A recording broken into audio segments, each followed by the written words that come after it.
Hi, Mike. Hello, Patricia. So we've come to our favourite part of the day. Yes. After the roaring success of the last Q&A session, we felt, we didn't, we don't want to take the glory, but we really like these Q&A. So if anyone has questions, we're going to kick off. Feel free to just type them into the chat, and Patricia can Yeah. see them in the chat. So Yes. We really like to talk. we do. Another chance. Yeah. Yeah. So what we're going to discuss today, as Patricia nicely introduced, we're going to talk about vital elements in today's climate for your company. So So, once again, any questions that you have, please put them into the chat box and we'll yeah. cover them off. Well, maybe let's start to help you just to ask questions. So, why we think this reality is different? What really has changed? What do you think, Mike? So obviously, from our perspective, being in the event space, we were one of the first industries that really got hit by the pandemic. I think the biggest impact's been the fact that it's much harder to build relations at the moment. Virtual events are a great substitute in this current environment, but there's never going to be a real replacement for that handshake, personal interaction that you have at an in-person event. Yeah. Also, from just this team point of view, I believe that it's really hard and difficult that during this difficult time, we didn't have time just to face-to-face interactions, rather virtual. So all these techniques which companies which are developing and basis on virtual cooperation, well, they know how to do this, but others know, and it is absolutely difficult. Yeah, and indeed, I think it's going to be, every people are adjusting quickly. But by the end of the year, it's going to be very interesting to see how much of the in-person events do come back. Not just in-person events, but the whole business trips. So a corporation from Germany, for example, wants to come and see a potential client in Poland, in Warsaw. Will they still be making those business trips? I'm not sure. Me too. We were talking about it, that rather we are thinking that now we are waiting for new hybrid solutions. So the reality is not the same and everything has changed. It's also absolutely exciting, yeah? Yeah, I mean, we were literally at the frontier of the impact. So maybe you can tell us more about how we managed to keep the spirits high with the team and. Yeah. I believe this time is also it's absolutely special time for leaders. So what is the role of team leaders now? What do you think? It's difficult, let's be honest. I mean, it's really, when things are literally collapsing around you, it's very hard to stay upbeat and positive. But you've got to make that effort for if people are looking up to you either in a leadership position or as a senior, if you look miserable and in the dumps and you're clearly stressed, it's going to filter down through the team. So I think that's the biggest thing that leaders should do, is to stay positive for the team. Even when it's all going to rat shit around you, just try and stay focused, stay positive, and that will filter down amongst the team. Yeah, modern projects are more and more complicated, and also our startups projects. Well, you are developing innovations, so it's absolutely complicated case, and it's worth to know that leadership is not about being a leader of team and show them a vision or mission or goals and to talk to people what to do. Well, this modern leadership is about, many times scientists are talking about ambidextrous leadership. It means that leaders must they need to have this ability to switch from one way of doing and thinking to another, because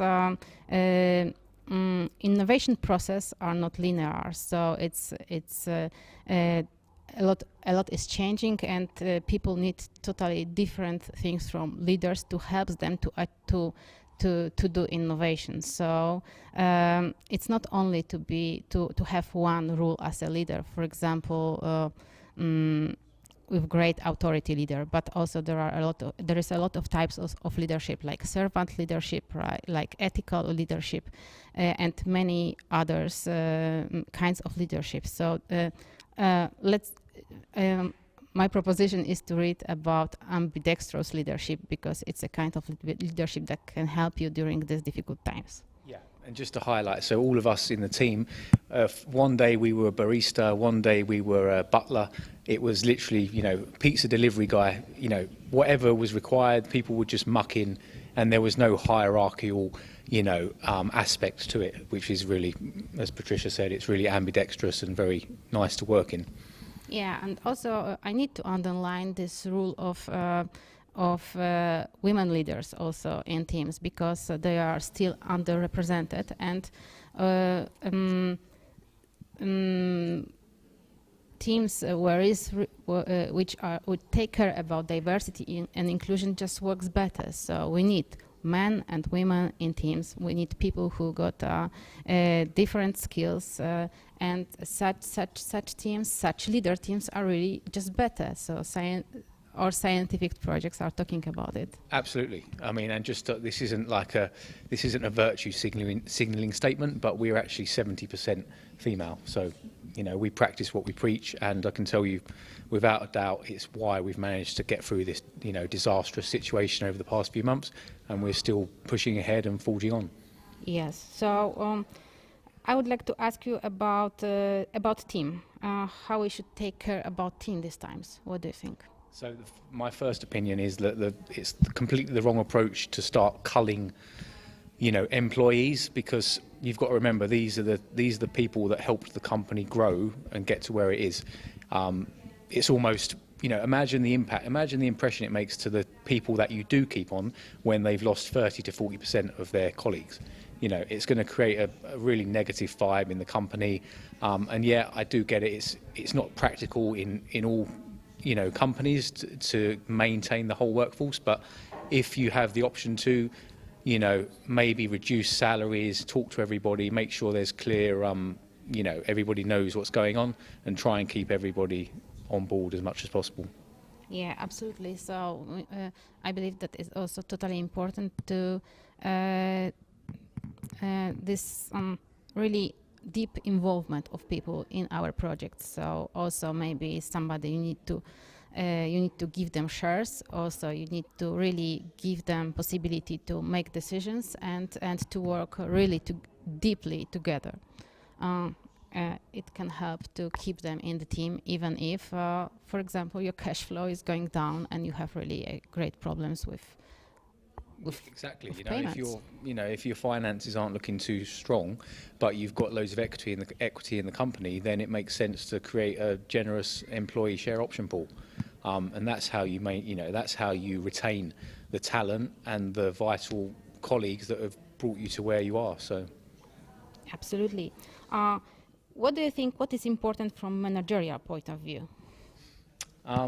So as we touched upon, I believe it's ambidextrous, yeah? So everybody can be, there's not the leader and barks down orders to the team. It's very much hands-on, and the different management members will take care of whichever roles they are best suited to, Yeah, we were today during workshops we were talking about user experience. I believe there are a lot of techniques that we can combine and use as hybrids and try to use during this time to find out new ways for our business. For example, lean startup and idea of MVP solutions, when we can launch our products as soon as possible and develop with our clients. So it's also a good way to develop.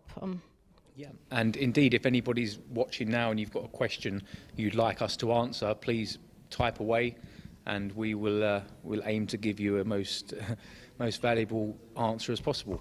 Yeah, exactly. What do you think? What skills are crucial now? Flexibility, open-mindedness, and a calm temperament.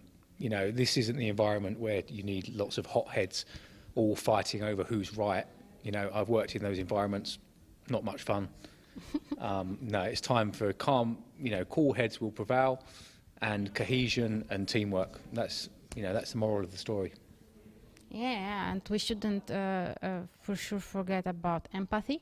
Yeah. Skills about how to be in somebody's shoes. I mean, not only our employees, but how to jump into our clients' shoes and look from this end user perspective. It is for sure really, really important. So emotional intelligence and empathy are even more important now.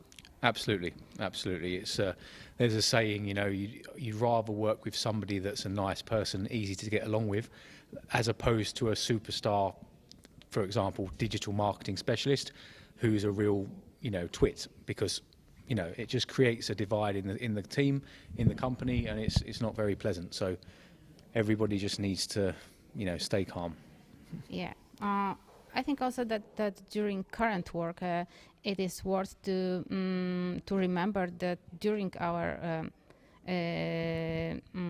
when we are thinking about our new products and new services, now it's time just for design, not for people but with people. We can work even with our end users. We can just say, just come to us and help us to develop our products. I was working in few such projects, and clients are really delighted when they can be a part, and when we can just really be deep concentrated on their needs and propose in the end better solutions for them. Absolutely. I mean, there's an amazing tool. Is it Figma that we use? So after our first event in March, we went to the drawing boards. It's like a virtual assistant for storytelling and business model canvas, and it's called Figma. So the whole team we logged into it remotely. We bounced lots of ideas around. It was Miro. Sorry, Miro. See, Figma. Figma we are using to do our website. Great. Okay. So Miro and Figma in tandem is how we redesigned our business model. Went from an in-person event twice per year in Warsaw to a monthly online pitching contest. So, all of these tools are great, and it keeps the team involved. Yeah. Everybody feels when somebody's allowed to give input, they feel much more valued in the team, and you always get great ideas coming out of it. I would like to also talk about financials. This is an absolutely crucial element Next this time. I'm joking. No. Let's stay with this question. I know it's not easy, but there is a lot of companies that got the problems with cash flow now. What to do? Yeah, I mean, let's be honest. It's a huge problem, and it's there's a website about the assistance being offered by the Polish government, and it's really nice. They've got an image with a set of dominoes lined up, and a hand comes in and stops the dominoes, all crashing. And it's a very accurate image, because that's the whole supply chain and the whole chain of issuing invoices and receiving payments. If one of your customers or suppliers has a problem, or you have a problem, it's a real mess across the board. So you've got to be, as the management of the company, you've got to take all of this into account, and you've got to be very transparent with the team and say, look, we're in this situation, as are many other companies, and I believe just generally transparency, and people will be understanding. Yeah, I believe so. Yeah. I would like to underline one more thing when we are talking about difficult times, because and we are in this environment of startups. So all of you here are thinking about innovation. So I would like to underline that innovation, it's not about solo genius. Lauren Hill say something like this. Innovation is not about solo genius, it's about collective genius. So especially now, this thinking about make it collective is even more important to achieve our goals, because they are complicated in really complicated times. Yeah, and that's a great point, because and it's not just my perspective, but people that I've spoken to. I had a meeting in Warsaw yesterday with a head of a VC, and he came to me and he said, look, the thing I like the most, okay, in this current environment, there's not much to like, but one of the best things that has happened is that there's a real appetite for cooperation, collaboration, breaking down traditional walls. Potential, original competitors are more open to. Okay, so that's us brought to the end.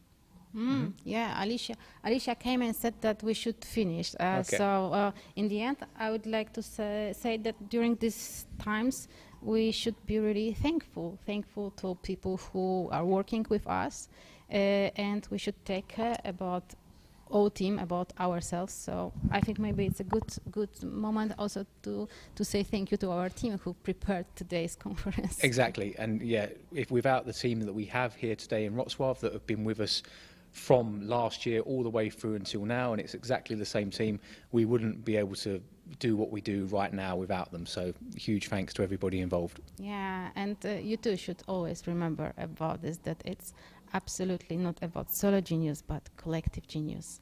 Yes. See you next month. See ya.